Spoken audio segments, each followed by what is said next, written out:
Hello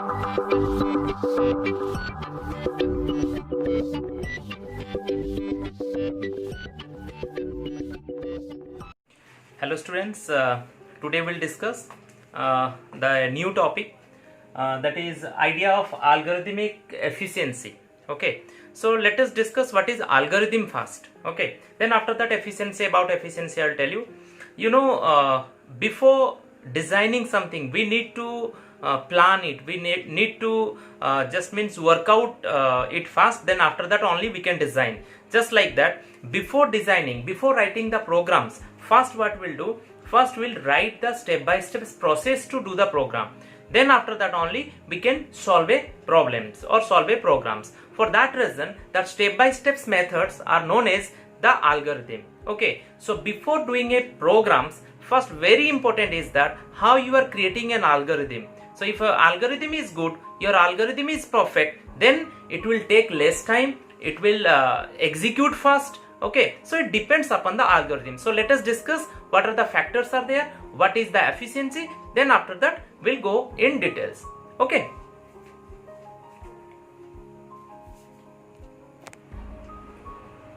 So students, first we'll discuss about the factors related to the algorithmic efficiency. Okay, so that performance of the algorithm depends on many internal and external factors. Okay, many internal, one we can say internal and external factors.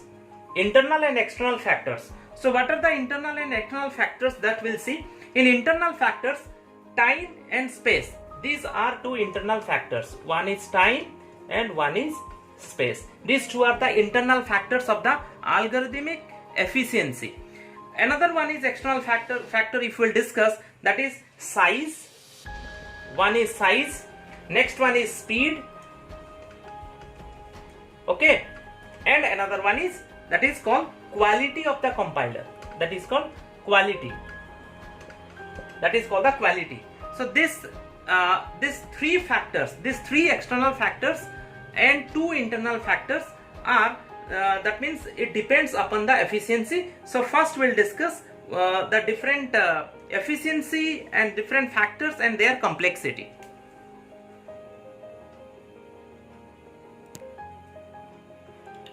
So since external factors are controllable to some extent, mainly internal factors are studied and measured in order to determine the algorithmic efficiency.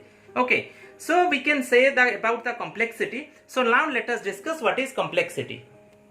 So complexity of an algorithm is determined by studying and measuring the internal factors affecting the algorithm. Okay, it determines, complexity can be determined by the help of the internal factors. So before that, first let us discuss what is computational complexity. We can first will decide what is computational. What is computational complexity? So this term computational complexity is made of two words. One is computation, we can say one is computation, and another one is we can say that is called the complexity. One is computation and one is complexity. Computation involves the problems to be solved and the algorithms to solve them. That means it involves the problems to be solved. Computation means solving the problems, and complexity involves. So complexity involves the study of factors to determine how much resource is sufficient or necessary for the algorithm to run efficiently. Okay, so that means it depends upon the factors. So we'll discuss about the complexity first. So before that we should know some resources. What are the different resources are generally includes? One is time, the main resource is time, and another one is that is called space. One is time and one is space. These two resources are included, and these two resources are very essential just to find out the complexity. So the first thing to take into account is the difference between efficiency and effectiveness. What is efficiency and what is effectiveness? Just let us discuss. If effectiveness means that the algorithm carries out its intended function correctly. Okay, that means how the functions is carrying correctly. That means how the codings are, how the steps are going in a correct order. But efficiency means what? The algorithm should be correct with the best possible performance. So effectiveness, once again I am telling you, algorithm carries out the intended functions correctly. Inside that one, whatever the functions are there, it should be run correctly. And efficiency is, that is the best possible performance. It means that is the best possible performance. So best possible performance is the efficiency. So depending upon the algorithmic efficiency, program will run and program takes very less time or very less space in memory. So it depends upon the efficiency of the algorithm. So let us discuss the estimating, how to estimate complexity of the algorithm. So estimate, as mentioned already, we have discussed about that one. So it depends upon it with two dimensions. One is amount of space, another one is time taken. Amount of space means that is in memory, how much space it will occupy, and time taken, that is how much time it will consume. So if a algorithm taking less space in memory and less time taken, that means it is the best complexity. Next we'll discuss about the Big O notation. What is Big O notation? It is used to depict an algorithmic's growth rate. Algorithm's growth rate. It determines the algorithmic growth rate. Growth rate means what? The growth rate determines the algorithmic performance when its input size grows. If input size will grow, accordingly we can just do it. So through Big O, the upper bound of an algorithmic's performance is specified. Example, suppose, and we'll take one example. Suppose O n square. I am taking O n square times. This means that algorithm will carry out its task taking at the n square steps. It will take n square steps. Okay. For the input size, the size should be n. So when it will be O n square, O means Big O notation, O n square we are taking, it means at the most n square steps it is taking for input size is n. Okay, that this algorithm will carry like this. So Big O notation is very useful for comparing the performance of two or more algorithms. Okay, so we'll take another example. Suppose another example we'll take. If we say that, suppose we have two algorithms for solving a problem. One has complexity, that is, let us just do it. So two examples you just give it. One is O n square. One is given O n square and another one is given O 2 to the power n. One is given n square and one is 2 to the power n. So we can now compare the number of steps needed to solve the problem for different size as depicted. Okay, the one table I am just showing you. In that table just we'll compare how these algorithm, these two notation are different from each other. Now you see this table. So when one size is given, that is n square, and another one is given 2 to the power n. So if the n value, suppose I am writing the n value here, n value I am writing here. Suppose if the n value is 10 I am writing here, so n square will be 100 and 2 to the power n means 2 to the power 10, it will be 1024. Similar way, if I am writing here 20, so it will be 400 and the value will be 400 and it will be 1048576. Okay, when it will be suppose 40, the value will be 1600, it is 10 to the power 12. So like this the value will increase, and last one it will be very big. So in this example, from this example, just we can conclude one thing. Now you see, when n equal to 100 from the table, okay, if n equal to 100 will take, in this case when n equal to 100 we are taking, so the time taken by the algorithm n 2 to the power n is 1.26 into 10 to the power 30, compared to algorithm O to the power n square. If we compare to this one and this one, okay, which is only 10,000. So now it means it is taking very less. The input size is in this case, suppose input size is 100, it was 100. So when input size is better than, so this one is better than, this is 2 to the power n. Okay, so in other words we can say that algorithmic complexity O n square is better than the algorithm with complexity O 2 to the power n. So this one is better because by taking the same input value, suppose 100 I am taking here, the input value I have taken here 100. By taking 100, it evaluates the value only 10,000, but here it is given 1.26 into 10 to the power 30. It is much more bigger than this value. So same input is 1, but this is the lengthy one and this is the shortest one. It will store also less memory, less space in memory, but it will take much space in memory. So that's why O n square will be better performance than 2 to the power n. So O notation n square is better than 2 to the power n. Next we'll discuss about the dominant terms. We'll see the dominant terms here. What is this you will see? See, big O notation indicates the growth rate. Already I have told you. It is the class of mathematical formula that best describes an algorithmic's performance. That we know, already we have discussed.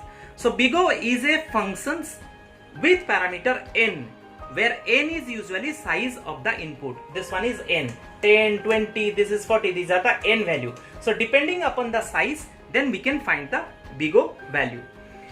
Okay, more the input size, more impact it can have on the growth rate of the algorithm. So however, while describing the growth rate of the algorithm, we simply consider the terms which is going to affect the most on the algorithmic's performance. So remember, algorithmic performance depends upon the size of the input value. If input value is more, maybe it will take the greater, means more space. So this term, okay, which one again I am repeating, while describing the growth rate of an algorithm, we simply consider the term which is going to affect the most on algorithmic's performance. It will affect the algorithmic's performance depending upon the size. So this term is known as the dominant term. It is known as dominant term. So we'll take one example now. So for example, if an algorithm depending on the value n, okay, has performance, suppose a n square and plus b n and plus c, okay, for constant ABC, the constant value is a, b and c, then we can say that the maximum impact on algorithmic's performance will be in the term of a n square. Maximum impact will be here, a n square. So while describing the complexity of the algorithm, we can ignore the rest of the terms, because if the more efficiency is here, it will fall the more impact here. So no need to just see it. We can ignore this part, because here it is coming n square, here it is will be n, and here it will be nothing, means suppose 0. Yeah, we can say it is 1. Okay, so now this n square will create more impact on it. So that's why, so while describing the complexity of the algorithm, we can ignore the rest of the terms and simply say that algorithm has performance O n square. So what is the value of this one? We can say it is the big O notation n square, because n square is the more, means greater than this value. So we no need to use this part n, or this part we no need to use. The greater value we can use, that is called the n square. So in other words, for the large n, the n square term that is the dominates. So only the dominant term is included in big O notation. So always you remember, in big O notation we are using the dominant terms. So dominant terms here is n square. So we can, at last we can write that is O, that is n square. So this is known as the dominant terms. So now let us see the guidelines for computing complexity. So what are the guidelines are there? Before finding the complexity, you should know the guidelines. So basic steps are given. Just I am just showing you what are the basic steps. Number 1. So select the computational resource you want to measure. First, what you will do? Computational